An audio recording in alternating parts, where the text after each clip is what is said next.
Hi friends, welcome to Amigos IAS. మొదటిసారి మన YouTube channel చూస్తున్న ప్రతి ఒక్క అభ్యర్థి ఇప్పుడే మన ఛానల్ని సబ్స్క్రైబ్ చేయండి. ఈ వీడియో కనుక నచ్చితే లైక్ చేయండి, మీ ఫ్రెండ్స్ అందరికీ ఈ వీడియో లింక్ని షేర్ చేయండి. ఇప్పుడు మనం డిస్కస్ చేయబోయే టాపిక్ ఏంటంటే ఇటీవల వార్తలు నిలిచిన మార్చ్ 2025లో వార్తలు నిలిచిన ఏడిఆర్ రిపోర్ట్. ఏడిఆర్ ఈ సంస్థ గురించి మీరు చాలాసార్లు వినే ఉంటారు. ADR association for democratic reforms. ముఖ్యంగా ఏడిఆర్ విడుదల చేసే నివేదికలు వేటికి సంబంధించి ఉంటాయి? రాజకీయాలకి సంబంధించి, ఎన్నికల వ్యవస్థకి సంబంధించి, రాజకీయ నాయకులకు సంబంధించి గణాంకాలతో కూడిన నివేదికను విడుదల చేస్తుంది ఏడిఆర్. ముఖ్యంగా కాంపిటేటివ్ ఆస్పిరెంట్స్, గ్రూప్ 1 మెయిన్స్ కానివ్వండి, యూపీఎస్సీ సివిల్ సర్వీసెస్ మెయిన్స్ ఎగ్జామినేషన్లో అప్పేరే అభ్యర్థులు ఎవరైతే ఉంటారో మీరు డిస్క్రిప్టివ్ ఆన్సర్ రైటింగ్ అప్పుడు ఈ ఏడిఆర్ ఇటీవల కాలంలో విడుదల చేసే నివేదికలు ఏవైతే ఉంటాయో ఆ నివేదికలోని అంశాలు, ఇంపార్టెంట్ పాయింట్స్ ఏవైతే ఉంటాయో వాటిని పేర్కొంటూ కాంటెంపరీగా ఆన్సర్ రాస్తే ఎక్కువగా మనం స్కోర్ చేసే అవకాశాలు ఉంటాయి. ముఖ్యంగా మనం రాసే ఆన్సర్ అనేది కాంటెంపరీగా ఉండాలి. రీసెంట్గా వార్తలు నిలుస్తున్న నివేదికలు ఏవైతే ఉంటాయో వాటిలో పేర్కొన్న గణాంకాలను మెన్షన్ చేస్తే మనకి ఎక్కువగా స్కోరింగ్ చేసే అవకాశం ఉంటుంది. అందులో ఏడిఆర్ రిపోర్ట్స్ అనేవి చాలా చాలా ఇంపార్టెంట్. మరి ఏంటి ADR? Association for democratic reforms. ఈ సంస్థ 1999లో ఏర్పాటైంది, గుర్తుపెట్టుకోండి. న్యూఢిల్లీ హెడ్ క్వార్టర్గా పనిచేస్తుంది. ముఖ్యంగా వీరు విడుదల చేసే నివేదికలు ఎన్నికల వ్యవస్థకి సంబంధించి, రాజకీయాలకి సంబంధించి, రాజకీయ నాయకులకి సంబంధించి ఉంటాయని చెప్తున్నాను. అసలు ఏడిఆర్ ఎందుకోసం కృషి చేస్తుంది? అసలు ఏడిఆర్ వేటిపైన పోరాడుతోంది అంటే భారతదేశంలో ఎన్నికలలో పారదర్శకత ఉండాలని. సో ఎన్నికల్లో పారదర్శకత అంటే ఏంటి? Transparency in elections. ఏ వ్యవస్థలో అయినా కూడా పారదర్శకత ఉంటే నమ్మకం అనేది పెరుగుతుంది, ప్రజల్లో కానివ్వండి, వ్యవస్థలో కానివ్వండి. సో ఎన్నికల్లో పారదర్శకత కోసం కృషి చేస్తున్న సంస్థ ADR. At the same time రాజకీయ నాయకులకు సంబంధించి మీరు చాలాసార్లు వింటూ ఉంటారు. అంతెందుకు, మెయిన్స్ ఎగ్జామినేషన్లో మీకు ఒక క్వశ్చన్ కూడా చాలాసార్లు చదివే ఉంటారు. క్రిమినలైజేషన్ ఆఫ్ పాలిటిక్స్ అని చెప్పేసి, నేరమయమవుతున్న రాజకీయాలు అని చెప్పేసి అలాంటి సమాధానం రాసేటప్పుడు ఈ ఏడిఆర్ రిపోర్ట్లో ఏ గణాంకాలను మెన్షన్ చేశారో వాటిని పేర్కొంటే మనకి ఎక్కువగా స్కోరింగ్ చేయొచ్చు. ఓకేనా? ముఖ్యంగా రాజకీయ నాయకులకు సంబంధించి నేరరహిత రాజకీయాల కోసం లేదా రాజకీయ వ్యవస్థ కోసం పనిచేస్తున్న సంస్థ, కృషి చేస్తున్న సంస్థ ఏడిఆర్. వారు రీసెంట్గా మార్చ్ 2025లో రిపోర్ట్స్ని రిలీజ్ చేశారు. అందులో పేర్కొన్న గణాంకాలు ఏవైతే ఉంటాయో ఒక్కొక్కటిగా చూద్దాం. అంతకంటే బేసిక్స్, ఇక్కడ ఎన్నికలు అనే వర్డ్ వచ్చింది. మన భారతదేశంలో ప్రజాస్వామ్య వ్యవస్థలో ఎన్నికల వ్యవస్థని మనం చూస్తున్నాం. అటువంటి ఎన్నికలకి సంబంధించి దేశంలోనే అత్యున్నత చట్టమైన రాజ్యాంగంలో 15వ భాగం 15th part of Indian constitution article 324 నుండి 329 వరకు ఎన్నికలు అనే అంశాన్ని మనం నేర్చుకుంటాం. అందులో ఆర్టికల్ 324 ఆధారంగా రాజ్యాంగబద్ధ సంస్థ, కాన్స్టిట్యూషనల్ బాడీగా ఎలక్షన్ కమిషన్ ఆఫ్ ఇండియా పనిచేస్తుంది, 1+2 బాడీగా, గుర్తుపెట్టుకోండి. ఓకేనా? ఇక్కడ అబ్జర్వ్ చేస్తే రీసెంట్గా అసోసియేషన్ ఫర్ డెమోక్రటిక్ రీఫార్మ్స్ వీరు విడుదల చేసిన నివేదికలో కొన్ని ఇంపార్టెంట్ పాయింట్స్. ఓకేనా? So ADR report, criminalization of politics, రాజకీయాలు మరింత నేరమయమవుతున్నాయని చెప్పేసి పేర్కొన్నారు. భారతదేశంలో 45% మంది ఎమ్మెల్యేలపై ప్రస్తుతం క్రిమినల్ కేసులు ఉన్నాయంట. ప్రస్తుతం చూస్తున్న ఎమ్మెల్యేలపై, ప్రస్తుతం సిట్టింగ్ ఎమ్మెల్యేలపై. భారతదేశంలో ప్రస్తుతం ఎన్ని రాష్ట్రాల్లో అసెంబ్లీ ఉంది? 28 రాష్ట్రాల్లో అసెంబ్లీ అనేది ఉంది. దాంతోపాటు 3 కేంద్రపాలిత ప్రాంతాల్లో అసెంబ్లీ ఉంది. అసెంబ్లీతో కూడిన కేంద్రపాలిత ప్రాంతాలు జమ్మూ కాశ్మీర్, ఢిల్లీ, పుదుచ్చేరి. సో ఇవి మనం చూస్తూ ఉంటాము. సో ఈ అసెంబ్లీలు ఏవైతే ఉంటాయో అన్ని అసెంబ్లీ సభ్యులపైన, సో ఒక్కొక్క రాష్ట్రంలో అసెంబ్లీ ఉంది, కేంద్రపాలిత ప్రాంతాల్లో కూడా 3 అసెంబ్లీలు ఉన్నాయి. అక్కడ ఎమ్మెల్యేలు ఎవరైతే ఉంటారో వాళ్ళపైన సర్వే చేశారు, పరిశీలన చేశారు. మరి ఎలా చేశారు సర్వే అంటే, వారు ఎన్నికల సమయంలో నామినేషన్ వేస్తారు కదా, ఆ సమయంలో సమర్పించే అఫిడవిట్ ఆధారంగా కానివ్వండి, ఇటువంటి అన్నీ కూడా వీళ్ళు ఆధారంగా తీసుకుంటారు ఏడిఆర్ వారు. సో ఓకేనా? సో ప్రస్తుతం భారతదేశంలో సిట్టింగ్ ఎమ్మెల్యేలు ఎవరైతే ఉన్నారో వారిలో 45% క్రిమినల్ బ్యాక్గ్రౌండ్ ఉంది సింపుల్గా. ఓకేనా, అది వీళ్ళు చెప్తున్నారు. చూడండి, సో అందులో కూడా మనం అబ్జర్వ్ చేస్తే తీవ్రమైన నేరారోపణలు ఎదుర్కొంటున్న ఎమ్మెల్యేలను కనుక పరిశీలిస్తే, నేర ఆరోపణలు ఎదుర్కొంటున్న ఎమ్మెల్యేలను కనుక పరిశీలిస్తే ఏపీ 56%తో టాప్లో ఉంది, తెలంగాణ 50%తో నెక్స్ట్ పొజిషన్, నెక్స్ట్ బీహార్ 49%. అంటే అక్కడ ఎమ్మెల్యేలు ఎవరైతే ఉన్నారో ఎమ్మెల్యేలు అందరిలో కూడా 56% నేర ఆరోపణలు ఎదుర్కొంటున్నారంట, గుర్తుపెట్టుకోండి. నెక్స్ట్ ఒడిశాలో 45%, జార్ఖండ్లో 45%, మహారాష్ట్రలో 41%. ఇక అబ్జర్వ్ చేస్తే క్రిమినల్ కేసులు ఎదుర్కొంటున్న ఎమ్మెల్యేలు పార్టీల వారిగా కేసులను ఎదుర్కొంటున్నారు. వీళ్ళేమో ఆరోపణలు ఎదుర్కొంటున్నవారు, వీరేమో కేసులను ఎదుర్కొంటున్నవారు. అబ్జర్వ్ చేస్తే పార్టీస్, పొలిటికల్ పార్టీల ఆధారంగా భారతదేశంలో మెజారిటీ స్టేట్స్లో బీజేపీ అధికారంలో ఉంది కాబట్టి ఇక్కడ సంఖ్య ఎక్కువగా కనిపించవచ్చు. ఓకేనా, ఇక్కడ పర్సంటేజెస్ మీరు చూసుకోండి. ఎంతమంది సిట్టింగ్ ఎమ్మెల్యేలు ఉంటే, ఏ పార్టీ నుండి ఎంతమంది ఉంటే అందులో ఎందరిపైన నేరారోపణలు ఉన్నాయి, క్రిమినల్ కేసులు ఉన్నాయి, అలా చూడండి, నంబర్స్ని మీరు చూడకండి. ఓకేనా, బీజేపీ మొత్తం ఎమ్మెల్యేలు వచ్చేసి దేశంలో 1653 మందిని కన్సిడర్ చేసి సర్వే చేస్తే, మొత్తం అందరు ఎమ్మెల్యేలు తీసుకోలేదు, కొంతమందిని మినహాయించారు. సో దాదాపు కన్సిడర్ చేసిన ఎమ్మెల్యేలు ఎంతమంది అంటే 1653 ఎమ్మెల్యేస్ ఫ్రమ్ బీజేపీ పార్టీ. వాళ్ళను సర్వే చేస్తే అందులో 638 మంది పైన క్రిమినల్ కేసులు ఉన్నాయంట.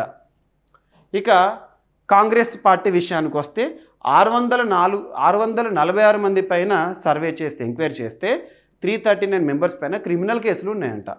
ఇక టీడీపీ విషయానికి వస్తే మన తెలుగు రాష్ట్రాల్లో అబ్జర్వ్ చేస్తే 134 ఎమ్మెల్యేస్ కన్సిడర్డ్, అందులో 115 మంది పైన కేసులు ఉన్నాయంట, క్రిమినల్ కేసులు.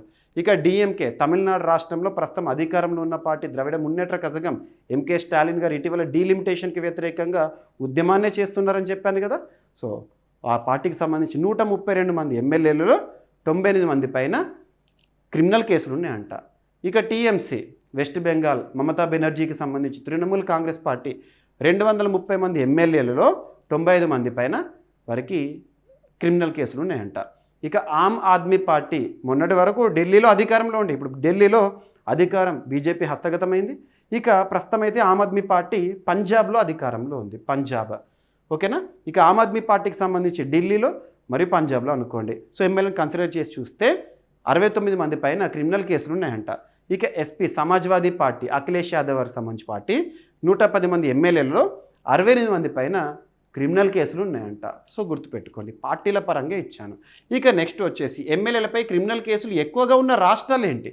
రాష్ట్రాలు కనుక అబ్జర్వ్ చేస్తే రాష్ట్రం మొత్తం కనుక తీసుకుంటే ఆంధ్రప్రదేశ్లో 79%, ఓకేనా, క్రిమినల్ కేసులు, అవేమో ఆరోపణలు.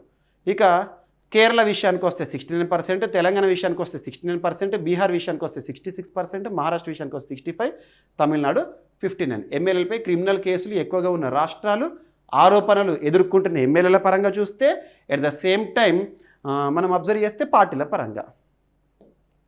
సో ఇక్కడ చూడండి స్క్రిప్ట్.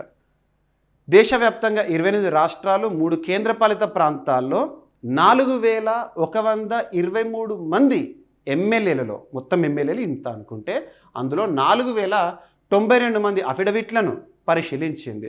సో 4123 మంది ఎమ్మెల్యేలలో 4092 మంది అఫిడవిట్లు. ఈ అఫిడవిట్ అంటే ఏంది? ఎన్నికల సమయంలో నామినేషన్ వేసేటప్పుడు అఫిడవిట్ దాఖలు చేస్తాం కదా, అందులో ఉన్న గణాంకాలు. అఫిడవిట్లను విశ్లేషించిన అసోసియేషన్ ఫర్ డెమోక్రటిక్ రిఫార్మ్స్ తాజా నివేదిక ప్రకారం దాదాపు 45% ఎమ్మెల్యేలపై, సో ఇందులో 45% మంది ఎమ్మెల్యేలపై క్రిమినల్ కేసులు ఉన్నాయంట. ఈ point enough. At the same time మనం ఎగ్జామినేషన్ పాయింట్ ఆఫ్ వ్యూలో రాయాలంటే ఈ ఒక్కటే రాయండి సరిపోతుంది. ఈ పక్క ఇవన్నీ కూడా మిస్లీనియస్ అవసరం లేదు, ఇది మాత్రం ఇంపార్టెంట్. ఓకేనా. సో ఏడిఆర్ అనే సంస్థ, అసోసియేషన్ ఫర్ డెమోక్రటిక్ రిఫార్మ్స్ అనే సంస్థ 1999లో ఏర్పడిన సంస్థ. ఎన్నికల్లో పారదర్శకత, రాజకీయాల్లో నేరరహిత నేతలను ప్రోత్సహించేందుకు కృషి చేస్తోంది.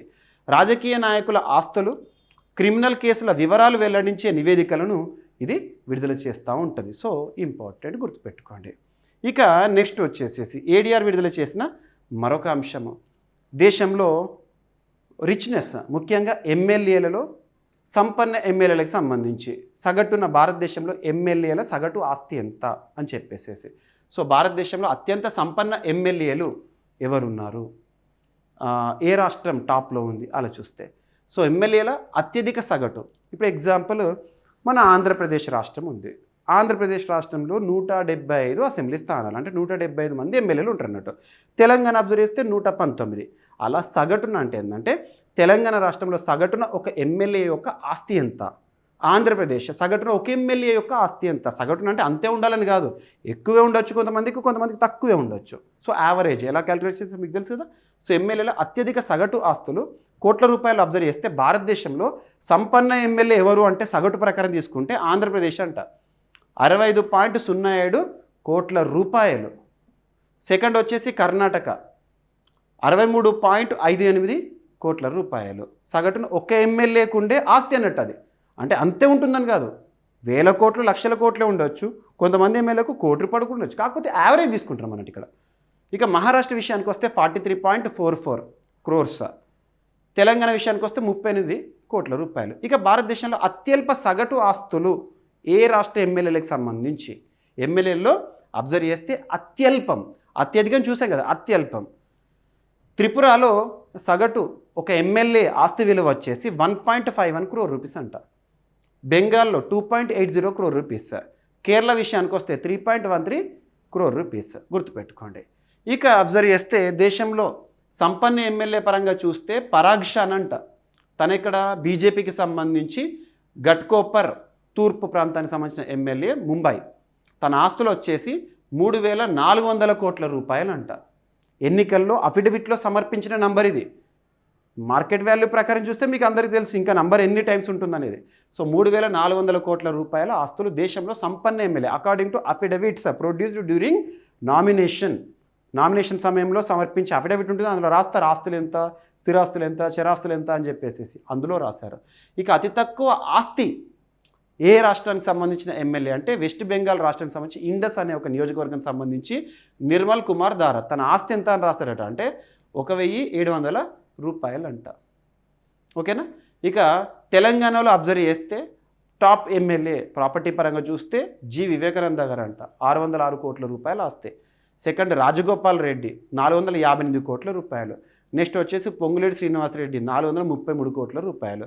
ఇక ఏపీలో టాప్ ఎమ్మెల్యేల పరంగా చూస్తే చంద్రబాబు నాయుడు గారు 931 crore రూపీస్, నారాయణ గారు 824 crore రూపీస్, జగన్ గారు 757 crore rupees, Prashant Reddy 716 crore rupees. So ఇలా రీసెంట్గా రిలీజ్ చేశారు. అసోసియేషన్ ఫర్ డెమోక్రటిక్ రిఫార్మ్స్ నివేదిక ప్రకారం ఆంధ్రప్రదేశ్ ఎమ్మెల్యేలు భారతదేశంలో అత్యంత ధనికులు అంట. సగటు ఆస్తి 65 కోట్ల రూపాయలు రౌండ్ నెంబర్లో దేశంలో అత్యధికం. భారతదేశంలో అత్యంత సంపన్న ఎమ్మెల్యే మరియు టాప్ 10 సంపన్న ఎమ్మెల్యేలో 4 టీడీపీకి చెందిన వారు ఉన్నారంట. ఇక తెలంగాణ రాష్ట్రం టాప్ ఎమ్మెల్యేస్ చెప్పాను ఇందాక. ఓకేనా. సో ఇలా మనము ముఖ్యంగా ఏడీఆర్ వారు ఇచ్చే రిపోర్ట్స్ ఏవైతే ఉంటాయో క్రిమినలైజేషన్ ఆఫ్ పాలిటిక్స్కి సంబంధించి కానీ, సంపన్న ఎమ్మెల్యేలకు సంబంధించి కానివ్వండి, ఎన్నికల్లో ఏమైనా అవకతవకలు జరిగినా కూడా, పారదర్శకత లోపించినా కూడా మీరు చెప్తూ ఉంటారు. సో ఇలా ఏడీఆర్ రిపోర్ట్స్ అనేవి మీకు పోటీ పరీక్షలకు చాలా చాలా ఇంపార్టెంట్. ఏడీఆర్కి సంబంధించి మీరు న్యూస్ పేపర్ చదివేటప్పుడు ఎక్కడ ఏడీఆర్ అని కనిపించినా ఆ గణాంకాలు చూడాలి. ప్రతి ఒక్కరి గురించి అవసరం లేదు, అసలు దేనిపైన రిపోర్ట్ రిలీజ్ చేశారు, ఓవరాల్గా ఏ నెంబర్ ఉంది, దట్స్ ఎనఫ్. కానీ ఇక్కడ మనం బేసిక్గా చదువుతున్నాడు ఫస్ట్ ప్రిపరేషన్ స్టార్ట్ చేసినప్పుడు ప్రతి ఒక్కటి చూస్తే ఏంటంటే మనకు ఫ్యూచర్లో ఏ టాపిక్ ఏ పాయింట్ ఎగ్జామినేషన్లో గుర్తుపెట్టుకోవాలి, ఇలాంటివి కూడా అవగాహన వచ్చే అవకాశాలు ఉంటాయి. ఓకేనా. సో ఇది మనకి ఒక స్పెషల్ వీడియో అనుకోండి. కరెంట్ పాలిటీ పాయింట్ ఆఫ్ వ్యూలో important, at the same time మనకి కరెంట్ అఫైర్స్ పాయింట్ ఆఫ్ వ్యూలో కూడా ఇంపార్టెంట్. ఓకేనా. మరొక వీడియోతో మళ్ళీ కలుద్దాము. Thank you.